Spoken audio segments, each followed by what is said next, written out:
All right, so we're live, and then I'm going to go in and make it public so everyone can see it. Let's see. Correct. What's that, Tyler? You can hear me fine? Yep, hear you good. So I made it public, so we're on there now. And then we'll just give people a couple of minutes to get in. And there is something you should be able to hit if you don't see it now, where the comments and questions pop up. You have the ability to see them also. I'm not sure which button it is to hit, but we're like 2 minutes early. Gotcha. And so we'll give people a couple minutes to jump on, and then we'll save our conversation from that. How's everything going, man? You doing all right? Yeah, it's going. It's definitely been a busy year. Not so much, 2021, but 2020 and the year before that. And, we'll definitely jump in and all that. And like I said, I'm on cloud nine right now. I'm very thrilled to have the opportunity to be here. And yeah, it's been one hell of a ride to get where I'm at now. And I'm really looking forward to it. And this year alone, of course, is going to be a really big year for us growth wise. And Awesome. Just learning, beginning stages. I'll probably say this again. I'm 24, so I got a lot ahead of me. Gosh, that's fantastic, man. Will Whitting, hey Will, my buddy Will says hello, and Frank Alessi, Tyler's on here, Hania, Tommy Thompson. Hey Rob, how are you, buddy? See you soon. So a lot of people jumping on here. Yeah, already. Personally, Will's from Ridgeside Canine in the Carolinas, and my buddy Tommy. So yeah. Will's a good dude. I had the benefit of meeting him a couple years ago out here in Bowling Green. Just a good guy, great trainer. Yeah. And so a lot of good people in the dog world, and a lot of these good people reached out to me once I posted this, and were thrilled that you were coming on here. So that says a lot. These folks don't lie, they don't promote crummy people. So you're very well loved by a lot of good people out there. Well, I appreciate it. We got a bunch of people signing on here now. Now you're out in Texas, right? Yes, I'm in Texas. So I'm right in between Waco and Austin, Texas. God, there's so many dog trainers in that Austin area. It's great. It's saturated. You know what I mean? Timothy, how are you, Timmy from Alaska? D and Bailey and MF, Brad, Jenny. Like I said, Tyler, if you want to play around with it too, there's something that you could hit there if you're not seeing the comments right now, because I'm sure people will have questions for you later. I'm also on so I'm not on a laptop. Gotcha. Okay, let me take I can see chat. Maybe if I go to chat. Oh, I can't see anything. You know what? Like I said, just two dudes talking to each other, and from there, I'll let you read questions at the end, or however you do these live chats with folks. Sure. And, yeah. Your sound is breaking up a little bit, so you might want to get a little closer, maybe, to your microphone or your phone, because you're coming a little in and out. Can you hear me better? Much better. There you go. Good. I'll get you right in the nose hair. There you go. All right there, young fella. Go ahead and introduce yourself. Tell everyone who you are, where you're at. What's going on, everybody? Thrilled to be here and have the honor and the opportunity to be on Larry's live show on Facebook and everything like that. And thank you to everyone who reached out to him and boosted me up and got me on here. So I can't thank you guys enough. My name is Tyler Miner. I'm a professional dog trainer located in Killeen, Texas. So it's right in between Waco and Austin, Texas. I'm 24 years old, and I'm here to just talk with you guys, shoot the shoot with Larry, and have a good time here. Yeah, fantastic. Very happy to have you, Tyler. And I love seeing young people, and I was 24 years old when I started my career with the federal government, and right around the same age also where I started training dogs. So you have such a great future ahead of you, and that's exciting. The sky's the limit for you. So I know you went to Star Mark, and a lot of Star Mark people are reaching out to me. Okay. So give me the progression there. What made you go there? How'd you get started? What made you want to train dogs? So I think just like about anyone, in the dog training industry and the dog world, and just as an average owner, I grew up loving dogs. Always had a dog with me growing up. I was an only child for 16 years until my sister showed up, and I always had a dog by my side. And going through high school and stuff like that, wasn't really sure what I wanted to do, and then found some couple handyman jobs and things like that. And one thing led to another, and I started at your basic uh, doggy daycare boarding facility. And one of the best things that had ever happened to me was that job, and it's why I'm here today, the field that I'm in. And it just gave me an opportunity to see that dogs had a lot more potential than just the normal daycare boarding facility style type of things with people. And I started doing my research and coming across these schools, and that was the one that fit for me. And man, that was a big eye opener. It was a hard school, and I definitely learned the hard way. But I made it. I graduated, and we can definitely get into that. But yeah, that's the fast way to Star Mark. Sure. And do you remember the day you decided, you know what, I'm going to do this? For Star Mark specifically, no, I'm actually not sure. I know I was in a funk. I think I was 20, going on 21, or maybe I was 21. And I was just going through the 2021 funk where I Yeah. had no what I was doing. I wasn't in college. I was making decent money, and I enjoyed what I did, and I loved the people I worked with, but unfortunately, it just was not enough. One of the biggest reasons why I became a dog trainer, and a lot of people have been asking about him. Obi's here with me right now. That's my personal dog. He's an Australian Shepherd, and I got him, and I knew, Aussies require a lot, and I was willing to dedicate myself, and I finally was able to find a school. That's how I got Star Mark Animal Behavior. Gotcha. And you probably spent some time there, right? Too. It's kind of a long program. Yeah. So at the time when I went, I graduated May 2017, and I went for the 12-week program. And they have different programs. They have 4 weeks, 8 weeks, 12 weeks. Nowadays, the beginning of this new year, 2021, their system is totally different. We're not totally different, just different um, classes and stuff like that. How long they? I think they've gone up to like 16 weeks, something like that. Um, Gotcha. Now, was there ever a day where you were there in school where you said, "This sucks. I don't really like this." yeah. So with the school, like anything, with all walks of life, work, and what you're trying to get into, you have to apply yourself.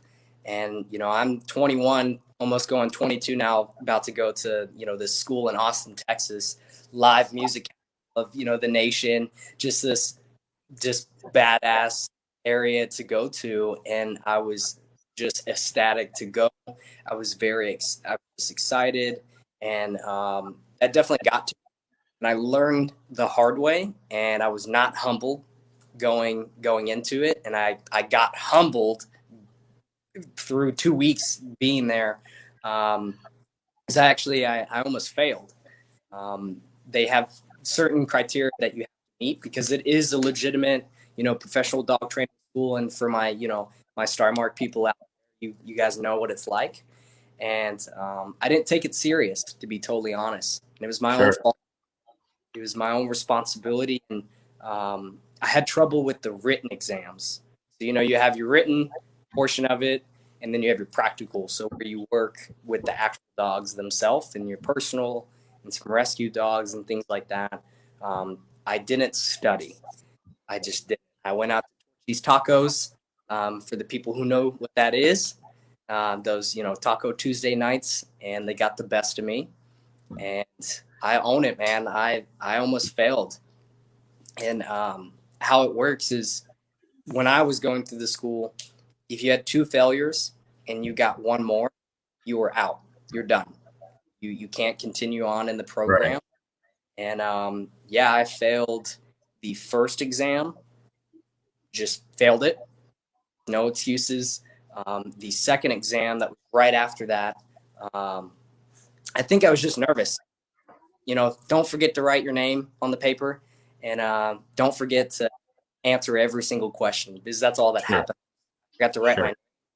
name and answer questions and things like that. So I got past that, and I graduated. Who were your instructors there at the time? So at the time, ooh, let me think. Will, he's Mm-hmm. also a mentor of mine, a good friend of Cool. mine. Awesome. Do you know who Will is? Yeah. Yeah, absolutely. Great Awesome. guy. Great Yeah, guy. Great trainer. yeah, he was. He was very important in that moment at Star Mark for me. He was probably one of the first people, like, outside of high school and outside of just friends and family, who really just looked at me man to man and told me, he was like, "You're gonna fail if you don't take this more serious." And I went, "No one's ever talked to me like that." Uh, Sure. I really appreciated it, and it definitely worked out. But Will, and I'm trying to think about, I know her name was Emily. I can't remember her last name. She doesn't work there anymore. And then my buddy Jason, who also works there. Well, at that age, you need a good kick in the ass sometimes because listen, I could totally relate. I was 24, 23, 24 when I left home to start my career with the federal government, and me and my wife were engaged at the time. She didn't come with me; she stayed home, and our plan was to save for our wedding. And I was out working with the federal government for a full year, and I was supposed to be saving money for our wedding. She was working and saving for our wedding. Well, at that age, I was really wild. And Yeah. so I'd like to go out. I like to have my drinks. I like to have a good time. And in that whole year, I sent one check home and it bounced. Woo. She's right here looking at me. She still reminds me of that every now and then. So I get it. It's so easy at that age just to want to enjoy yourself and not see the big picture. And you have to have someone to give you a good kick in the ass. The problem was everyone around me was in the same boat I was in. So you learn real quick, but you'll be much better for it. And how about your family? Was your family all supportive about you going into this field? Because let's face it, a lot of people when they hear I'm going to be a dog trainer, they think you're going to be very poor the rest of your life, and standing there with a polo shirt at PetSmart making $8 an hour. They don't understand the type of career it could be. So how did your family see this? No, absolutely. So my mom, my dad, my nana, really close friends of mine were totally on board. They knew Cool. that I was going to be good at it, potentially, not to like be seated or that. But they were full support. The way I was raised up is you had to work hard, you had to earn it, and that is when fulfilled is no work, put all your blood, sweat, and tears into it. And all my parents wanted from me is just effort. They wanted me to love what I was doing and be passionate about it, whether it brought in, six figures, if it brought in $8 a year. They just wanted me to feel successful in whatever I was, doing. That was safe, of course, not selling drugs or nothing. So, and I can't thank my dad. He actually was one of the people that gave me the opportunity. He's in the military, and so he allowed me to use part of his GI Bill. That's Oh what, wow, that's yeah, great. that was a really big thing for him to do. He didn't have to do that, and that took a lot of trust because once you fail, you got to pay that money back to those folks. And Sure. I had those close calls, and I can't thank. Shout out to my mom and dad, my nana, and just really supporting me and rooting me on from Georgia, because at the time when I went to Star Mark, I lived in Savannah, Georgia. This is once again my dad's military, so he was stationed there. One of And my favorite places, by the way, because a lot of good restaurants. I love Savannah. yeah, before COVID, going down there for, I think, a couple, maybe like personal trips. I've been following Yeah. you for. Um, with that being said, Austin, Texas was my first place I ever went to alone. No friends, no family, no. Gotcha. The wind was my friend and my dog, Kobe. Sure. So Sure. I got caught up in the moment, and man, talk about pressure. Someone giving me this opportunity to use something that could go to them, but they trusted and they believed in me, and so definitely a lot of pressure, and it worked out. It was a lot of work for the folks out there who know what that school is about. It was definitely tough for me anyway. Awesome. And who are some of your biggest influences in dog training? So I know we went back in Messenger a couple days ago. I've been following you for quite some time now. I think when I started to like really go down dog training rabbit hole, you popped up. It was a video with yourself and Bruno. It was with like a tan, aggressive German Shepherd. Long, long, Mm, long a video. long time ago. Yeah. Blake Rodriguez, or yeah, I think that's his last name from Dream Come True. Blake's a great guy, great trainer. Blake, and then ooh, there are some other folks, but now the connections and the dog training friends that I have now, those are the people I inspire me, want to train like, and great connection with some phenomenal trainers. So yeah. Well, you're one of the things I preach, Tyler, to everybody in the pet dog world is you have to get familiar with the working dog world. Work with Mhm. some working dogs, and you have one of the best right there in Austin. So, Dave Croyer, if you see this, get this young man down there and teach him a few things. Make the effort. You won't be sorry. Those are the kind of folks that you have to spend time with, and he's right in your backyard. You know what I mean? As far as your skills go in training, where do you think your best assets lie? What do you think? If someone said, "Hey, Tyler, give me one thing you're really good with when it comes to dog training," what would that be?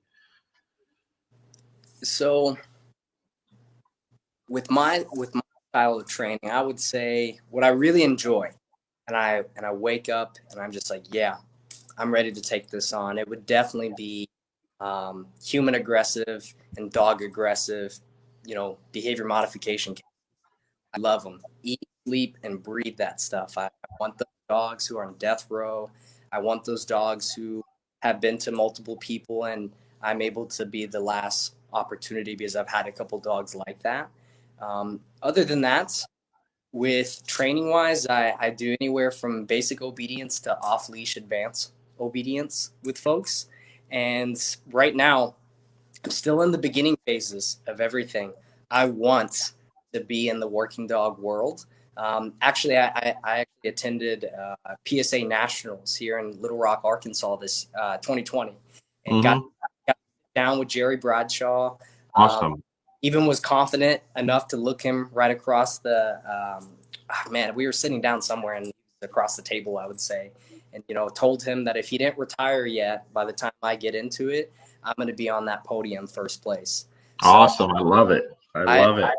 I definitely have goals that I want to meet. I don't want to be stagnant in what I'm doing right now. I love what I'm doing. I love my clients and the dogs I've worked with, but there's just growth everywhere in this. Sure.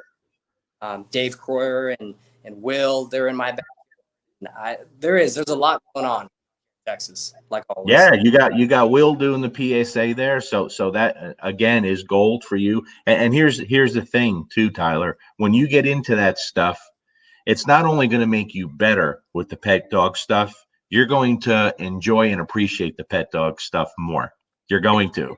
You really are, because the when you have more outlets and more variety, and it's just very different. You appreciate everything a little more when it's not the same thing Yeah. every day over and over. Where do you think you need the most work? Where do I think I work? Yeah.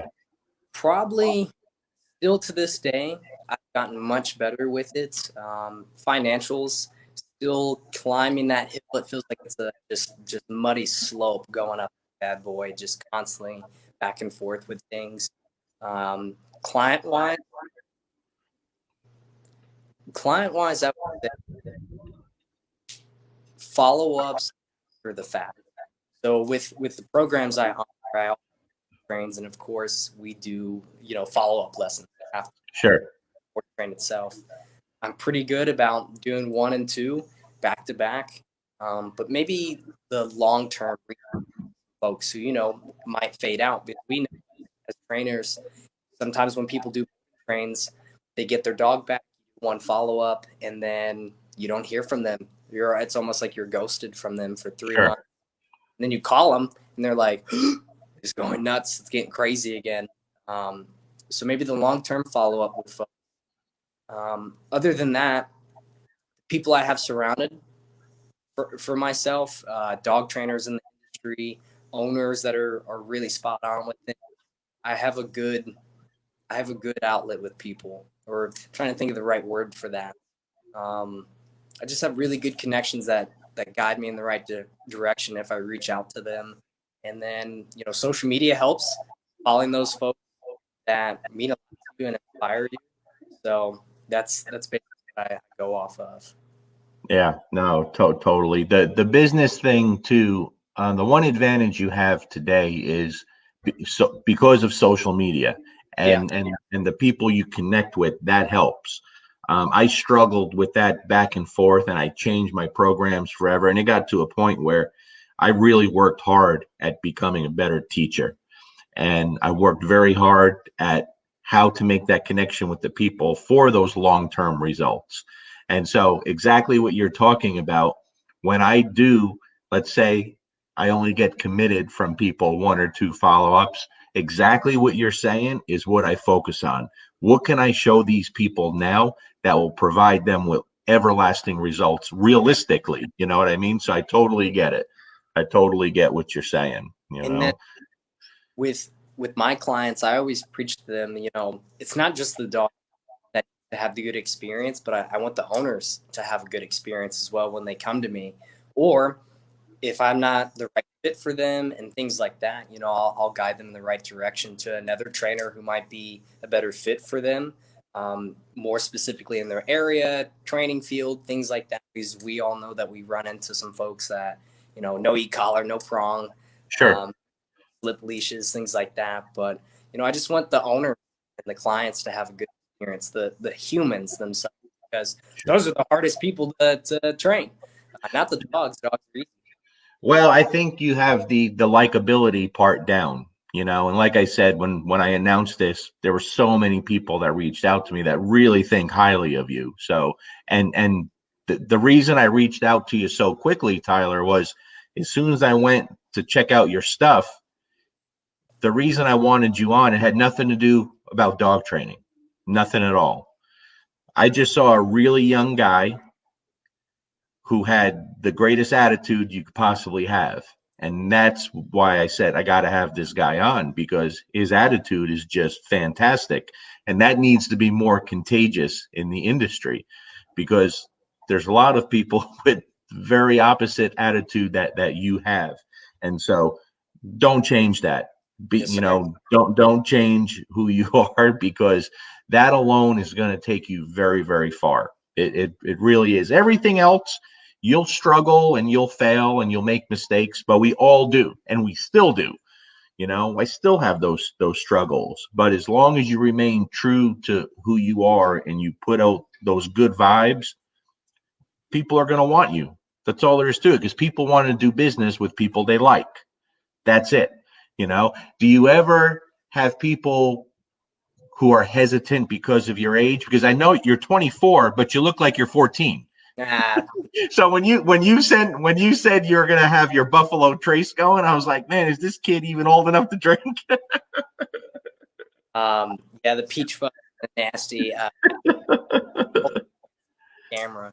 Um, so I've gotten those looks. Hey, how old are you? How long have you Yeah, been free? How long have you been training? Show me your credentials, and things like that. And word of advice to people is make sure your personal dog is on point.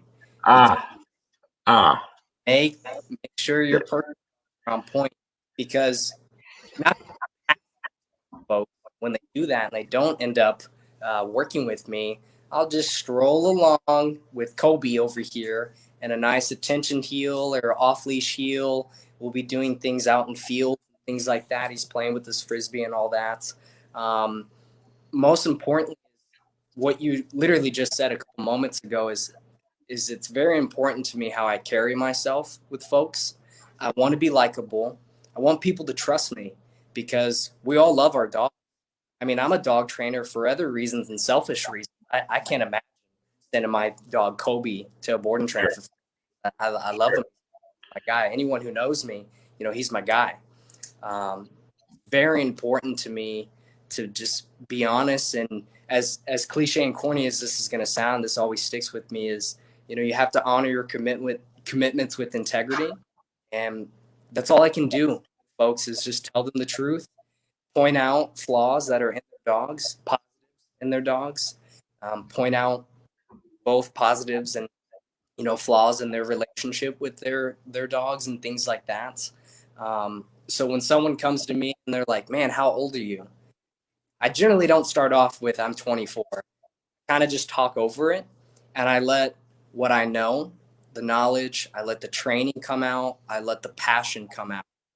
Man, that's really corny to say, but No, it's not corny at all. It really isn't, because that's how it should be. And, yeah, and being honest and having that kind of attitude, there's nothing corny about it. Listen, um, you're you're a much safer looking person than me. Okay, to some people I could be kind of scary looking. So my wife told me the other day, she made me go in and change my clothes when I was sending a dog home, no, because she said I had this whole NWA slash mountain man look going, and it's not a good combination. you know that's a combination of my advocate. yeah, exactly. But Uh, um you know there's nothing corny about that, because people want to deal with people they like. But you said something very important, and it's something that's so overlooked today, Tyler, and it shows that you're far beyond your years. Your personal dog. yeah, There's hundreds of dog trainers out there, if not thousands, who don't have a well-trained dog, and that says everything. As soon as I went to your page, I hardly clicked on any of your dog stuff and saw you doing things with your dog. And I saw this guy could train a dog too. So it's not just his attitude. I didn't have to see very much. I could tell immediately that you know how to train a dog. So that's a double bonus. and with that being said, how I look at that is, if I'm going to go to a personal trainer, if you're going to tell me I need to work out like this, well, I want you to be ripped. You got to look like Terry Crews. You got to look like Arnold. You got to look like The Rock. Like, you got to be a ripped dude for me to believe in the effort, the work, and just the drive behind it. So I make sure that my personal dog is on point at any given time. Out with him anytime he is out with me. I make sure that he's a well-behaved dog, because the more discipline you have with your own dogs, I mean, you're just going to pick up clients, and people are going to trust you with your words. Tyler, that's how I built my whole business, was with being out and about with my dogs. That's how I built everything, because people didn't care about nothing except they saw what my dogs were like out in public. And that's what started everything. And so when I started doing this, there was no internet, there was no social media. Oh you yeah, know I'd go out there and just hang out and work my dogs out in public and hand out cards. You know what I mean? But there's a lot of people that can't take their dog out in public and work it. And I think that is one of the biggest mistakes in this industry. Hey Nathan, how are you, buddy? Like, big mistake. You have to put in the effort and the time to train your dog before you could worry about anyone else's dog. yeah. That's just it. So if you weren't training dogs today, what would you be doing? Your dream job? Oh, the dream job. Anything. I Sky's the limit.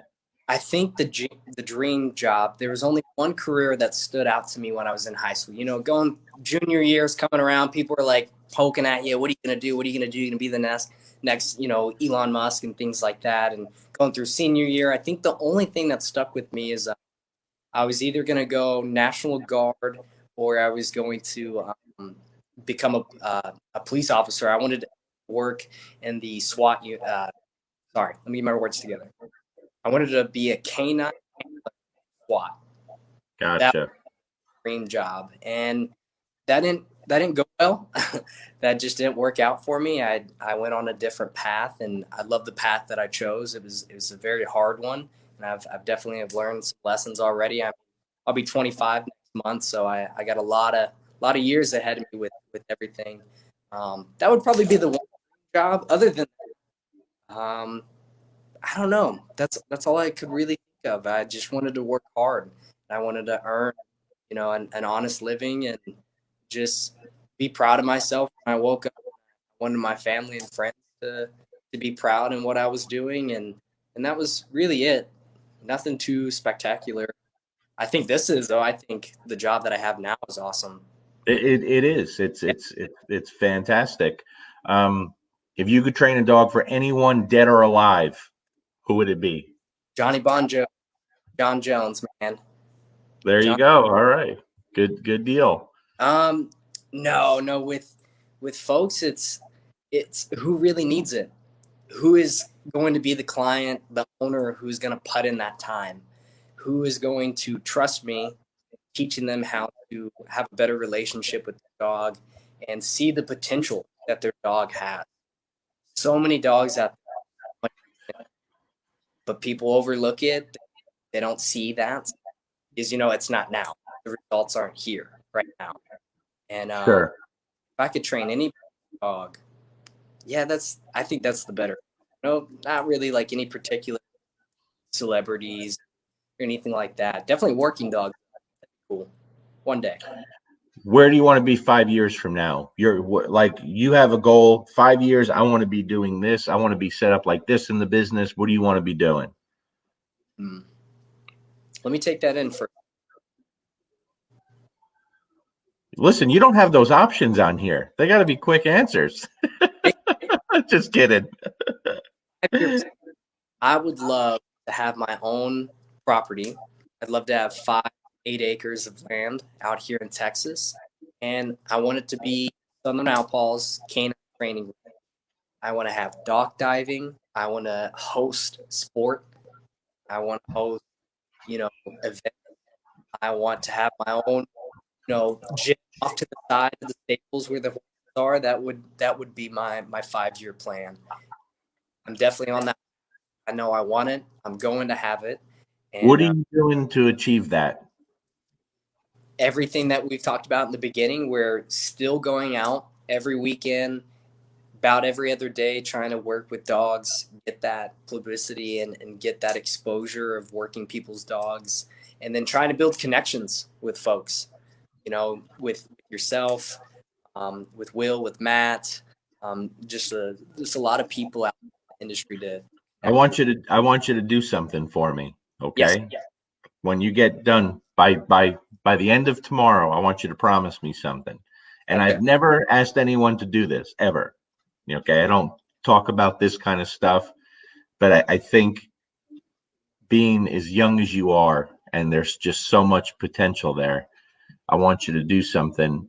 I want you to write down by the end of tomorrow, write down exactly where you want to be in 5 years from now. Everything.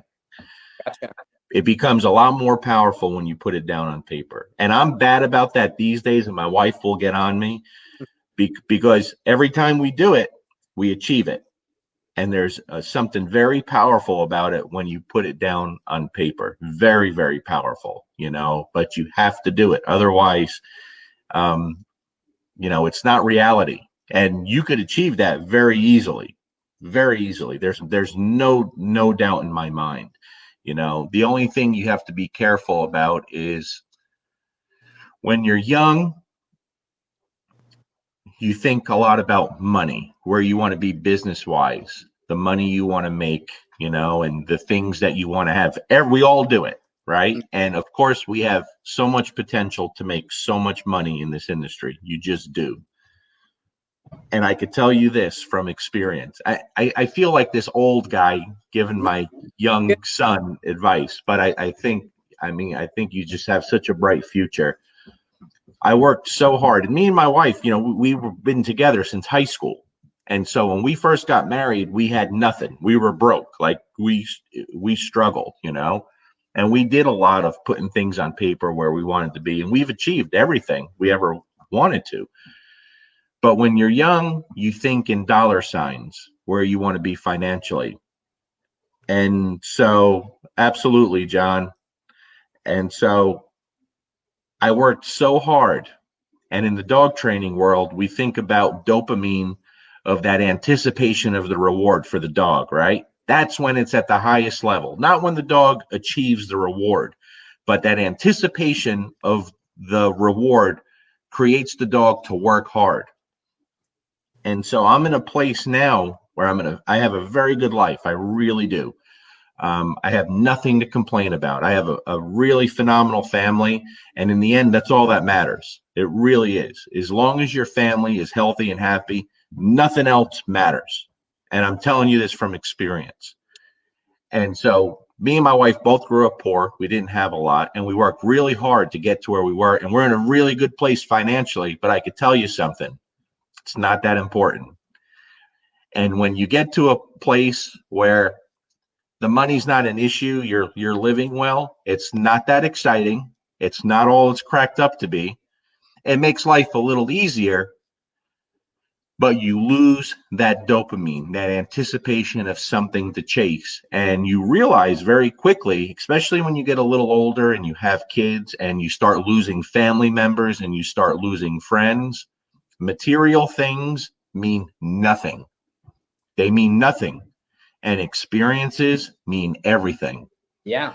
And so if you have $20,000 to blow, there's nothing you can buy, a material object that's going to change your life. That when you're at the end of the road, you're like, man, I'm so happy you did that. But if you spent that money on experiences and doing things, and helping people and traveling and doing what you love, you'll never forget it. You'll never forget it, And I And so, sure, go ahead. I have a gorgeous girlfriend, Morgan, who is super supportive. She's also a dog trainer. Do you have any pictures of her? I do. Yeah. I'm only kidding. That's old man humor. So my wife just said old single man humor. Good. So I have her. We have well-trained dogs. I got a full tank of gas, full fridge of groceries. There you go. We're good right now. But in the beginning, it wasn't like that. It was exactly what you said, chasing money. I lost clients because I chased money. I put myself in a financial hole where I didn't have to be there.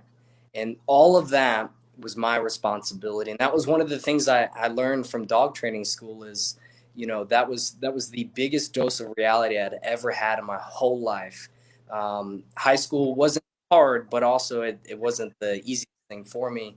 But got the job done, and some things were probably handed a little bit easier than normal.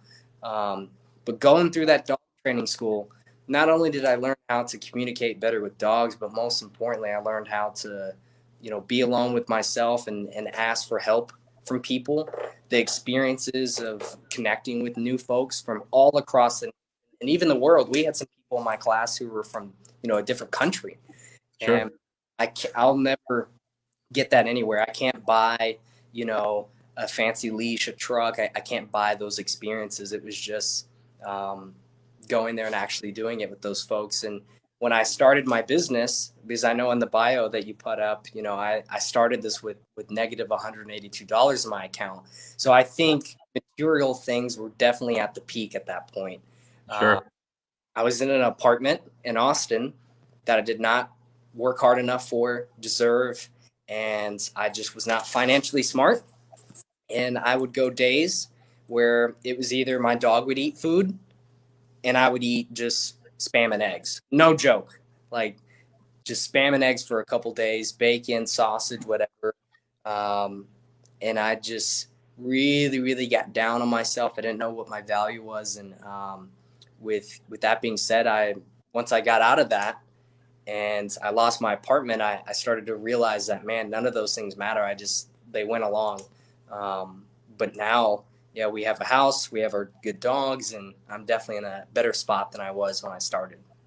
Sure. And it's going to get better, and one of the most important things you could ever live by, Tyler, believe me when I tell you, these are things that I talk to my kids about a lot because I wish someone would have done it for me. Living beneath your means isn't real popular these days, and it's one of the greatest things you'll ever give yourself. That's the one thing me and my wife have always done. We bought our first house when we were in our 20s. We built our first house when I don't even think we were 30 yet. We're right there. But when we built our house, I had a good career. She had a good career, but we made believe like she didn't even work. Anything we've never had really nice cars. We've never spent a lot of money on that stuff. I could drive a really nice car if I want to. I don't. If this was 20 years ago and I was in the financial place that I am now, I'd be blowing it on really nice things, and when it comes down to it, it'll never, ever bring you happiness. But now with that being said, every July when we go on vacation and money's not an object and we go to our favorite place on the Gulf and we have a nice condo and we get to enjoy our things, those are things that the whole family never forgets, never forgets. Like we remember that. And back to dog training, involved with that, this past year is the first time we took a dog with us. We took Mango with us because I have gotten so consumed with the business over the years. I've been neglecting my own dogs and not focusing on what brought me to where I am today anyway. And that's just well-behaved, very stable dogs that we could take anywhere. And I stopped doing that. And just because everything's so chaotic and busy now. So when we got Mango, I made sure we were going back. She's right here now as I talk to her, trying to hit me with a ball. We went back to doing what made me who I was in the dog industry anyway. And, so now she goes on vacation with us. And she's the one on the beach running around with no collars on and loving life. And there's people all over. And so now we kind of have the best of both worlds coming together. I'm 49 years old. Gotcha. You're going to be there way before that. You're going to be there by the time you're 29 years old. There's no doubt in my mind. You just make the right choices now and you're going to be killing it. By the time you're 30 years old, you're going to have the world by the balls. There's no doubt in my mind, but don't ever forget that. But you have to put it down on paper. Okay. I'm going to give you a little secret that I'm going to get back to letting you talk. I've never told anyone this publicly. Okay. I don't even know when I finally told my wife this. When I was younger, right before I met my wife, let's just say I was not federal law enforcement material. Okay. Right. I wasn't even mall cop material. All right. That's all I'm going to say. I was living the exact opposite kind of life that I do today. But when I started getting with my wife, I knew right away I was going to marry her. I knew right away. And this was in high school. And I also knew I couldn't take the career path that I thought I was going to take growing up where I did. Gotcha. Okay. And so I've never told anyone this before. I didn't know what to do because I was stuck. And I'm like, I kind of planned on being a bad guy the rest of my life and making a lot of money doing things I shouldn't. What do I do now? I have this girl that I want to be with. I'm going to have to support her and live a normal life. What do I do? I said, well, the one thing I'm good at, I'm good with physical things. And so I'm going to get into law enforcement. Well, how do you go from being a not so good guy to being in law enforcement? And I'll never forget it. This was probably around 1993. Okay. You weren't born yet. Nope. You said it first. So And I remember being up in the middle of the night struggling, like, what am I going to do with myself? Having a really hard time. And before most people knew who he was, there was a Tony Robbins infomercial on at like 3 a.m. Ooh, And there you they had these cassette tapes for this program to make your life better. I don't know if you even know what a cassette tape is, to be honest with you. go. Yeah. Okay. Oh yeah, you saw them in the museums, right? Yeah. So I scraped up enough money and I ordered this Tony Robbins program in the cassette, and I never told anyone. And in private, I started listening to them and trying to retrain my mind to do something opposite of what I planned on doing. And I shot for the stars. I'm going to be a federal agent. I went from being a bad guy to a federal agent. And it took a couple of years, and I did. I became a federal agent.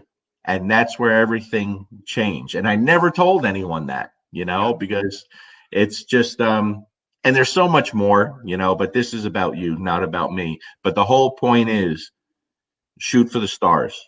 Yeah. I mean, shoot for the stars. You have so much potential. Don't settle on nothing. Don't settle on nothing. You And understand what I'm saying? yes, sir, I do.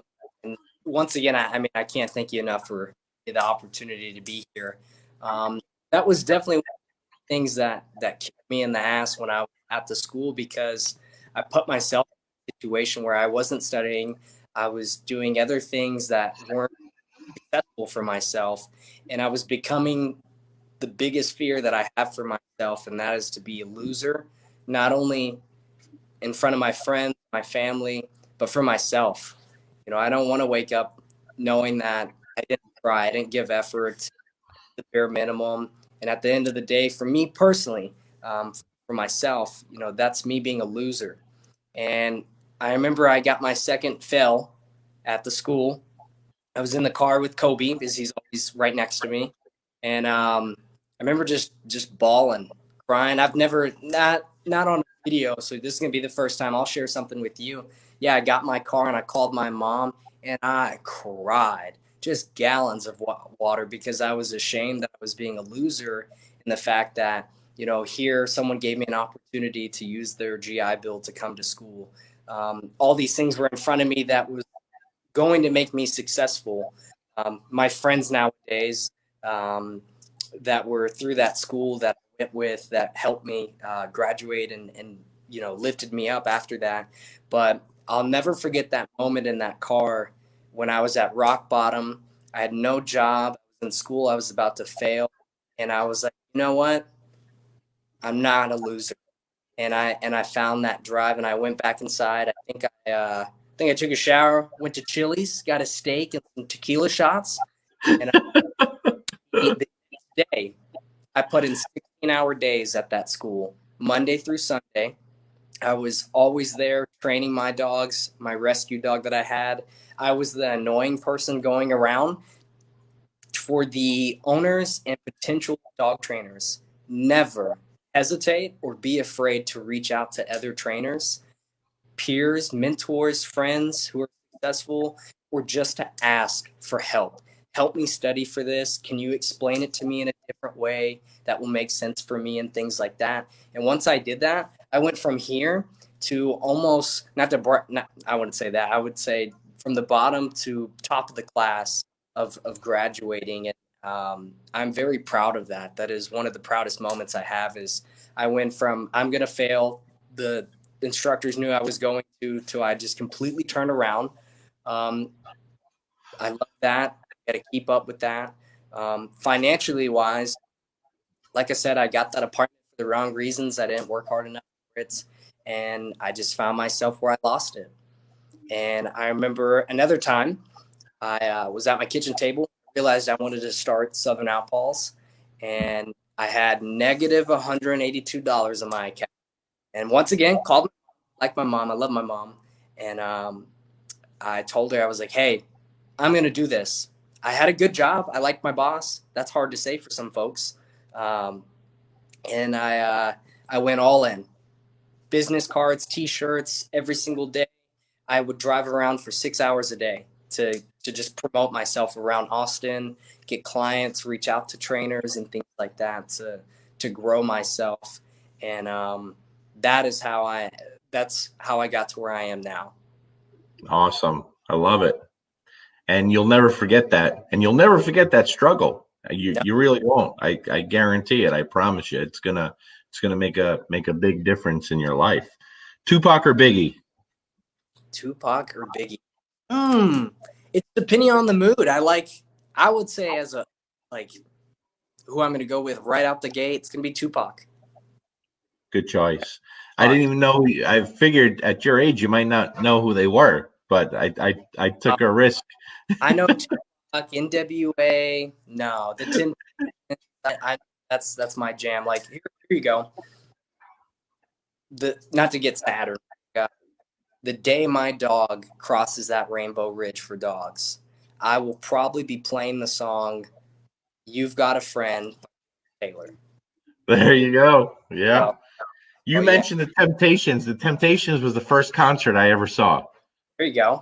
I'm huge Temptations fan, huge Motown fan, and I love the Of course, Otis Williams was the only original member left by then, but they were still phenomenal, absolutely phenomenal. Your parents Motown fans?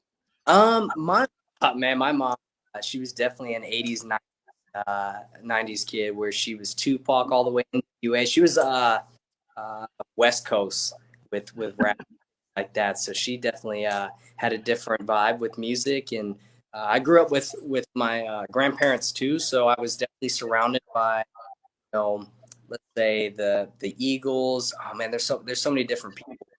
I can't think right off the top of my head, but definitely Music for me is a huge therapy. Like I love, and if you looked at my playlist, you would think there was a mistake because I listen to everything. Like you'd say this guy, his playlist is all screwed up. But when I'm having a really bad day, sometimes I'll just get in my Jeep and go for a ride, put on the music, and it changes it always. I mean, I absolutely love music. I was an East Coast guy growing up in Jersey, so and once rap started coming around, I was real big into it. I was kind of there when a lot of it started, but I love the West Coast stuff too, very, very much. But Tupac's my all-time favorite when it comes to hip hop music. Absolutely. Mine's probably going to be Metallica. Say that again. And mine's probably going to be Metallica. Oh, I love Metallica too. It's some of my favorite workout music. That heavy in my playlist. And just like dog training, I think I don't understand why people limit themselves with one style of music. I know that was bigger when I was a kid. You had to you couldn't like rap and rock. You couldn't like heavy metal and hip hop. Now things are so different. You know what I mean? It's just kind of crazy, But you seem to have very close bonds with your family. A lot of support, and that's going to get you through anything you go through. Because believe me, when you get a little more popular, if you start doing more social media stuff, you're always going to have the haters out there. Yeah. Don't ever focus on that. So go ahead. I was going to say, no, go ahead. For dog trainers out there and aspiring dog trainers, I've run into those that are like, I don't want to work with those tools. Can you do this instead? I'd never get down to that level because I know what I have to offer for people, and we're going to do it this way. Now, I'm open-minded about certain things, depending on the situation, of course, and for that individual dog, for that family's sake. But the haters, the naysayers on comments and things like that, or people that I've gone and done, evaluations with, I never get a call back. I drove out to them and did all those things, hear back from them. There are so many dogs out there. There are so many people, owners out there that you just move along. That's it. Move along. And listen, there's enough dogs that need help out there that every dog trainer in this country could be busy and be successful. But a lot of people allow their attitudes and listen, to steal a quote from the Housewives of Atlanta, There you go. If they're watching, they're a fan. Just always remember, if they're watching, they're a fan. Okay. And that's from the Housewives of Atlanta. And those are wise philosophical words. There you go. Imagine not liking someone and spending time paying attention to them and watching. It's ridiculous. No. But unfortunately, in this industry, you get a lot of quacks like that, you know, hey, Mango, come here, Mango. They haven't been able to get the attention through positivity or for their work or what they do. So those are the people that kind of go after people like me and you and happy people, you know. So you're going to get it. Don't ever give them the attention, ever. You know, they don't exist, you know. Is there anything I can do to help you? Is there any questions you want to ask? Is there anything you want to talk about? Anything you want to promote on yourself? Anything. This is your time. Go ahead. For myself, it's definitely been a rocky start. Like I said, I mean, I can't talk about this, the financial aspect of it was extremely hard. But just being passionate about it and wanting to succeed, and like I said, not being a loser for myself. And if I know I'm not being a loser for myself, I know I'm going to be a better boyfriend, a better dog trainer, a better friend, and things like that. And just trying to move forward with that. It is a new day and age where social media is sweeping through everything, and it's hard to keep up with it because there's so much competition out there. But I would say one of my strong suits is I don't compare myself to the other trainers that are out on the platforms. Whether you have 50,000 followers, 100,000 followers, I'm just doing myself. I've gotten to where I am because I've done that. And, you know, to the folks out there who know me and that I know you, you know, I love you guys, and just keep at it. You guys are awesome. For myself, that's all I can do is stay true to my training style, evolve myself as a trainer, and take up new things. Like you said, with working with working dogs and getting to IPO and PSA, what I want to do and things like that. All in time. Everything that I've learned so far is it takes patience to move forward and really move that needle one step at a time. And you know, I can't preach that enough to you because you already know that you're, you know, definitely ahead of me. And yeah, that's what I have to say with Well, just keep learning, you know. And I think people are always shocked, Tyler, when they see me, you know, buying this video and promoting this video and renting this book. I don't know if they think that I know I know maybe 5 or 10% of what there is to know in dog training. Yeah. There's a lot more that I don't know than I do know. And I think that's the case for most people. And so, and I'm a student. I'm a student of this beautiful art, and I will be to the day I die. You know, there's a lot of people that I've learned from, but I've never tried to emulate anyone. And I've always just trained the way I feel comfortable training. And my biggest thing is that connection and that relationship with the animal will take you through anything, you know. And as a dog trainer with a business, if you treat the animal the way they deserve to be treated, and you treat the people better than some of them deserve to be treated, you're going to do okay. You're going to do okay, because as far as the dog training ability and the skills, you're going to keep getting better and better and better. You know, when you're in this game for 5 years or so, you think you know everything, you know, and then you're at the 10-year mark and you think, maybe there is something that you can learn, you know. And the further you go, you realize, well, shit, I don't know anything. There's so much I need to know, and so much I need to learn. You know what I mean? And that is the beautiful thing about it, because there's always that drive where you can get better. Yeah. And I'm consumed with that a little too much. And sometimes my brain gets fried. You're going to doubt yourself many times, but let me explain something to you. I've interviewed a lot of really big people, and from my own perspective, I doubt myself all the time. And I tell my wife this all the time. When I go to bed at night, I have a lot of negative thoughts, and you doubt yourself, and you know, that's where I stress. But just about anyone I've talked to doubts themselves here and there. and some people quite often. And it seems like the ones that really just want to be better and better do it very often. So when you get to that point, don't stress about it. It's normal. It's just part of the process. It's going to make you better, and it's going to keep you pushing. You understand what I'm saying? Yeah, yes, sir. And to quote my mentor, my friend Will, um, from dog training is my passion. I know he would preach that a lot while we were in school. Is never stop being the student. As cliche as that is, you can't, because there's so much out there. There's so many different sports. There are thousands upon of different dogs and different home environments and different situations going on with each and individual household people and things like that. And I can't be more proud of where I've come from, and the support that I have from my friends and the trainers around me, and just the community that I'm building for myself. And I think that's super important, having that community. So I'm really looking forward to even possibly growing our relationship more down the road, and seeing you even in person, maybe after all the COVID stuff goes away, hopefully. And with that being said too, I had a facility this year. In 2020, I had a facility. I went from doing board and trains out of my apartment to I had to move back in because I lost my apartment with my parents, doing training out of their house, out of their garage, things like that. And then I found a building. I signed those paperwork February 28th of 2020. And guess what happened in March? We went on COVID. COVID lockdown.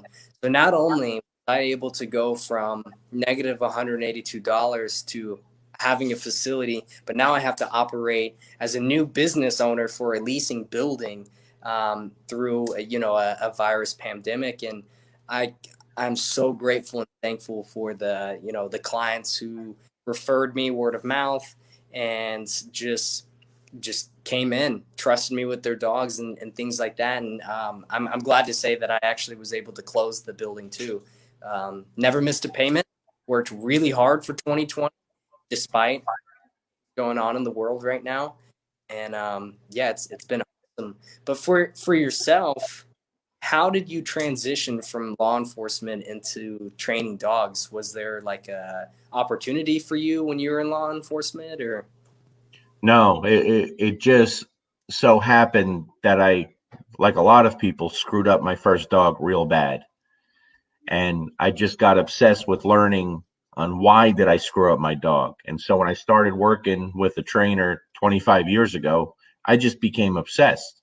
And so when I started training on the side, I wanted it to be just on the side, because I had a very good full-time career.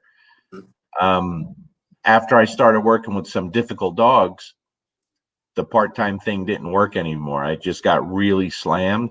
And so I've been doing both, like full bore, for a very, very long time, and I'm tired. But my 25-year mark, my retirement date, is in 2.5 weeks from the federal government. And so now all of a sudden I have all this time, and it feels good, because all of a sudden, for a while, the dog stuff became a real chore. I was tired, and sometimes you're like, I don't feel like doing this. And once again, I'm rejuvenated and I'm loving it because I have time on my hands, and it's really hard to do when you're putting in that many hours every day, training dogs at 5:30 in the morning, training dogs at 11:30 at night. It gets exhausting. It just does. So now I'm in a really good place, and I'll be able to focus just on dogs. But I have no intentions on getting much bigger and getting a big facility and hiring people. I'd be the worst guy ever to work for because I'm kind of psychotic when it comes to the dog stuff. And so I'm going to continue to do it myself on a very small scale and continue to love it. And I And do. and that's the path I'm on too right now. Is everyone asks that? That's a super common question. Is, hey, when you're gonna hire someone? I see that you're getting really busy. You should probably look into hiring some help. I'm not that busy. Um, I love what I do. Maybe I'm a control freak because I love it so much, and Me too. I Me want to work too. with dogs, and I want to put in every bit of effort that I can with the owner to better that, that communication relationship with the people. I have no intentions in hiring anyone anytime soon. I don't want this giant plaza of dog training. I want things that intrigue me, and I want to be proud of them, and I want to have fun doing those things. So, like I said, with working dogs, maybe some dock diving on that old ranch that we might possibly have in the future. But as of right now, I'm proud of where we're what we survived through 2020 and what I've overcome in the short amount of time I've been a dog trainer and a young entrepreneur business owner and things like that. And I'm here to win it. I'm not going anywhere. I want to be here. I've earned to be here finally. So thank you again for the opportunity. I want to keep talking though. Like, this is awesome.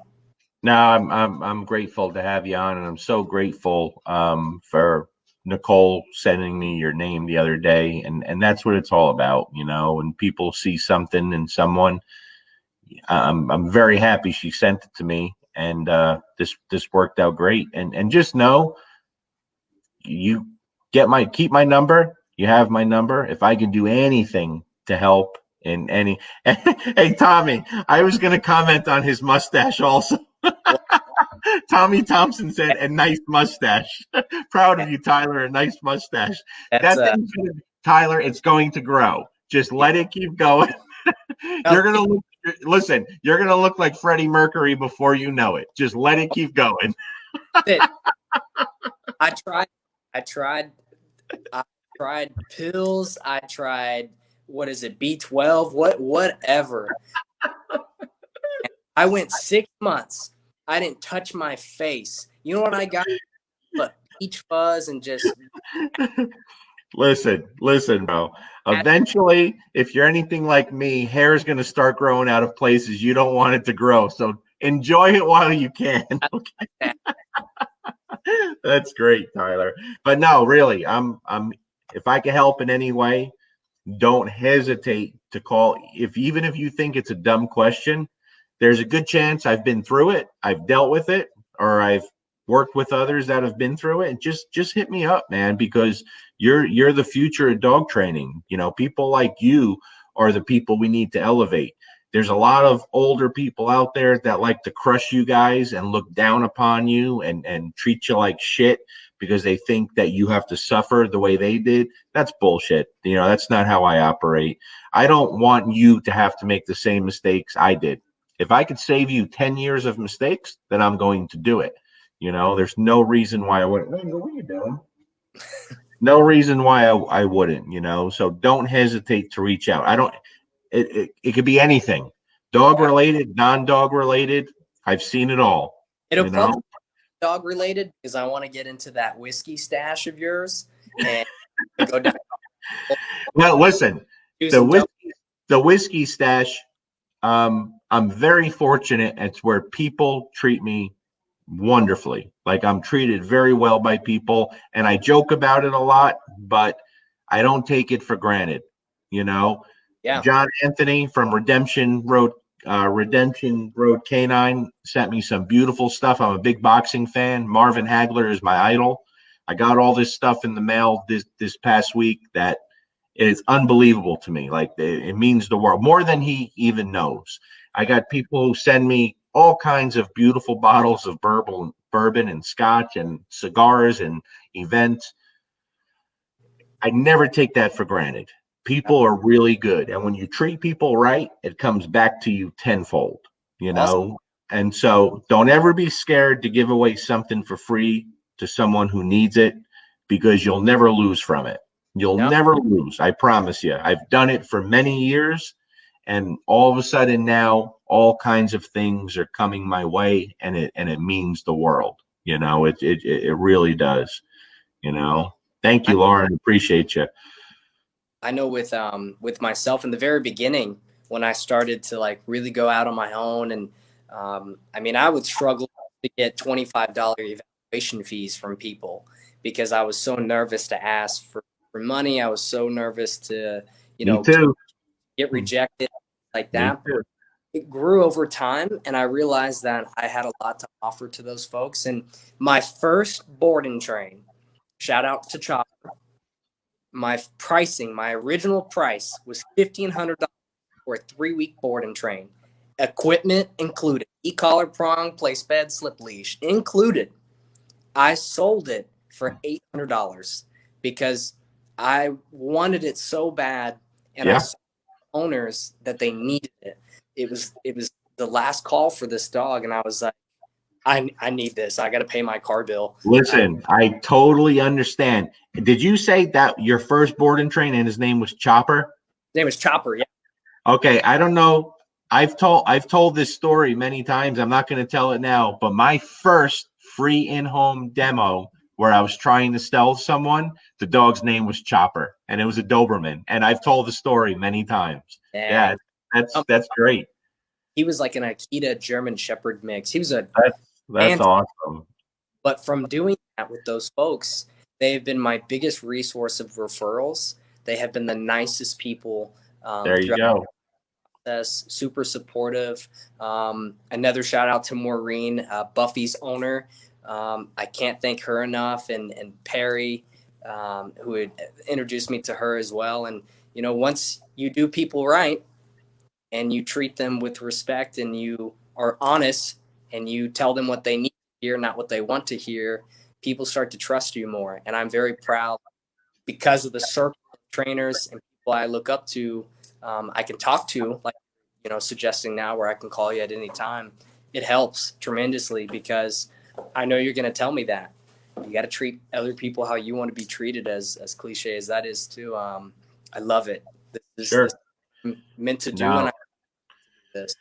You're going to do real well, young fella. Just keep doing what you're doing. I'm here if you need any help in any way, and I'll let you wrap it up now. Tell everyone where they can find you, Tyler. All your platforms. So for my platforms, I am on Facebook and Instagram at Southern Outpaws Canine Training LLC. I am based out of Killeen, Texas, but in the beginning of March, I will be relocating to Dallas, Texas. So new growth, new opportunity. I'm really looking forward for this year, despite everything that's going on in the world. I can't thank you guys enough. Once again, go over to Southern Outpaws Canine Training. My name's Tyler. And Larry, I can't thank you enough for the opportunity, and I'm really looking forward to the future with yourself. You got it, buddy. I'm real happy we spoke. Thank you for coming on, and I hope a lot more people get to see some of the young folks that are out there now, because you guys don't get enough respect. And as far as I'm concerned, the future's in good hands with people like you. And so you're going to do great there, young fella. There's no doubt about it. And you make sure you hit me up if I can help in any way. And just be proud of yourself. You're carrying yourself the right way. And I know your parents, they should be very proud, and I'm sure they are. Sure. I appreciate it. You got it, Tyler. You have a good night. Thank you for doing this. And it'll take me a day or two, but I'm going to get this on YouTube also too, for the whole interview, so you could download the link and share it with whoever you want. Okay there, buddy? I appreciate it. Hey, real fast. Let me show, because people have been harassing me about it, just to let you guys know. The entire time we've been doing this, the guy who started it for me has been on place, and then Percy and Felix. So even doing this live chat, we're working dogs. Let me ask you something. The name, is it for Kobe Bryant? Yes, sir. So let me give you some chills if you have a couple seconds. Sure. I'm 24. My sister's 8 years old. Kobe Bryant was drafted in 96. I was born. My mom will be 42 this year. Weird. Numbers are a little strange, but yes, Kobe is named after Kobe Bryant. Well, look, I'm a lifelong Laker fan. I became a Laker fan in 1979. Don't laugh. Magic Johnson's rookie year, I was a Laker fanatic. And when Kobe retired, that's when I finally said, I have no reason to be a Laker fan anymore. And last night when I went to bed, because it was a year anniversary since his passing, I was watching the Kobe Bryant Muse on Showtime, and it was devastating. It's just hard to believe because as a basketball junkie growing up, Jordan, Magic, and Bird were the three that had the fire and desire and work ethic to win like no one I've ever seen. Mm-hmm. Until Kobe came along, then he was right in there with that group and at the top of the list. Kobe's And top. it's a damn shame. It just is. So great name for the dog. There's no doubt about it, you know. But that's great. That's great to see what you were doing while we were talking. You know, you listen. The training starts before the training starts. I say it all the time. And if you're with your dog, you're always training, and you're taking advantage of that right now. So let's keep in touch, okay, Tyler? Yes, sir. And thank you for doing this. And I will talk to you real soon, okay, buddy? Yeah, I appreciate it. Have a good night. You See ya. too, buddy. Peace out. Yep. Bye bye.